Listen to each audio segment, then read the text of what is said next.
Bro ஒரு பொண்ணுக்கு என் மேல ஆசை இருந்துச்சு, ஆனா நான் அப்ப வேணான்ட்டேன். இப்போ எனக்கு அந்த பொண்ணு மேல இன்ட்ரெஸ்ட் இருக்கு, இப்போ அந்த பொண்ணு வேணான்னு சொல்லுது ப்ரோ. இப்போ நான் என்ன பண்ணலாம் அப்படின்னு சொல்லிட்டு ஒரு பையன் என்கிட்ட கேட்டாப்ல. அந்த பையன் சில சுச்சுவேஷன் சொன்னா, அதை பார்த்து அந்த பொண்ணு கமிட்டட் இல்லைன்னு தெரிஞ்சுக்கிட்டேன். என்னன்னா, எந்த ஒரு கஷ்டம்னாலும் அந்த பொண்ணு இந்த பையன் தான் வந்து ஷேர் பண்ணுவான். அதிலே தெரிஞ்சுக்கிட்டேன் அந்த பொண்ணு வந்துட்டு கமிட்டட் இல்லை அப்படின்னு சொல்லிட்டு. ஏன்னா லவ்வர்னு ஒரு பையன் இருந்தாம்னா அந்த பொண்ணோட கஷ்டத்துல இன்னொரு பையன் கிட்ட எல்லாம் ஷேர் பண்ண விட மாட்டான். யூனோ அது எங்க போய் முடியும்னு உங்களுக்கு எல்லாம் தெரியும். என்னது என்ன டீசெண்டா முடிச்சுக்கிறோங்க கையை முறுக்குற நீ தெரியும் தானே?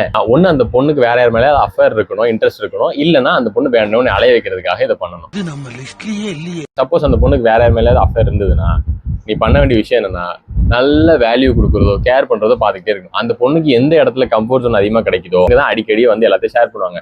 ஆல்ரெடி உங்ககிட்ட நிறைய ஷேர் பண்றதுனால உங்ககிட்ட இருக்க கம்ஃபர்ட் ஜோன் எப்பவும் போலே தான் இருக்கும்.